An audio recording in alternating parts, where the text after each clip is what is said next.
आप सभी को सुप्रभात। सर्वप्रथम मैं अपने मित्र अतुल यादव को बहुत बहुत धन्यवाद कहूंगा कि उन्होंने मुझे इतने अच्छे समूह में जोड़ा, और मैं काफी सौभाग्यशाली हूं कि मैं इस मीटिंग में अपने विचार को व्यक्त कर पा रहा हूं। सर्वप्रथम, हिंदी भाषा पर हमें भाषण नहीं देना है, ये विषय है विचार करने का। हिंदी की प्रासंगिकता उच्च कोटि की है, प्रासंगिकता और महत्वता पर बात नहीं करनी। हाँ, किंतु आज हिंदी की महत्वता को घटाया गया है।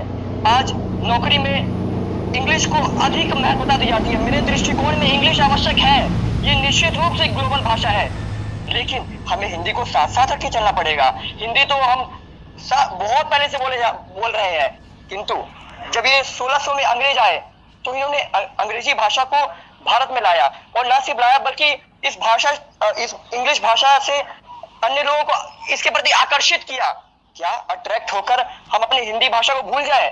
क्या उस इंग्लिश की ओर अट्रैक्ट हो जिसमें हमें संविधान की प्रियम्बल बहुत जल्दी आती है, we the people of India having solemn resolve, लेकिन हमें उसी चीज को हम हिंदी में नहीं कर पाते कि हम भारत के लोग, भारत को एक संपूर्ण प्रभुत्व संपन्न समाजवादी पंथ निरपेक्ष याद नहीं हो पाता हमें।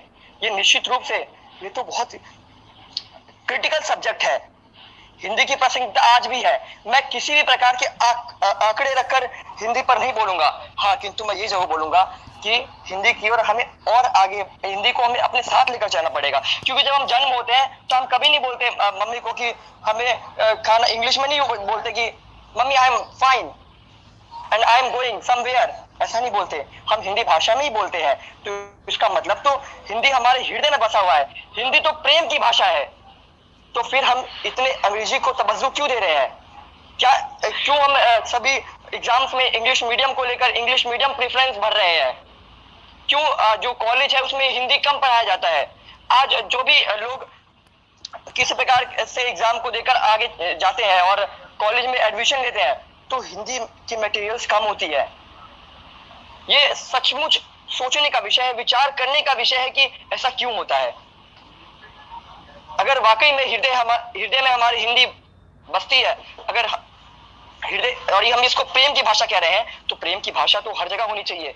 हम बातचीत में भी सामान्य तौर पर हिंदी को बोलना चाहिए। और जब भी हम किसी से मिलते हैं, प्रोफेशनल यदि कोई व्यक्ति है, तो हम उससे ये बोलते हैं, सर हाउ आर यू। क्यों नहीं बोलते कि हम सर आप कैसे हैं? नमस्कार नहीं बोलते, उसकी जगह हम गुड मॉर्निंग बोलते हैं। इंग्लिश को इतना बड़ा हम क्यों देखते हैं? क्यों हम इंग्लिश से ही किसी व्यक्ति की इंटेलिजेंसी को मापते हैं? क्या कोई व्यक्ति कितना समझदार है, उसका मापदंड क्या यही है कि उसको अंग्रेजी भाषा आनी चाहिए? नहीं, उसका मापदंड यह है कि उसके पास कितना ज्ञान है, कितना कौशल है, वो हिंदी बोलने में समर्थ है कि नहीं है। तो हमें ये सीखना पड़ेगा, ये आज ही जानना पड़ेगा। और सचमुच आप सबने विषय बहुत बढ़िया रखा है। हिंदी पर बहुत ज्यादा बोला जा सकता है। हिंदी साहित्य एक विस्तृत विषय है, ये बहुत छोटा विषय नहीं है कि इसको 5 मिनट में निपटा दिया जाए।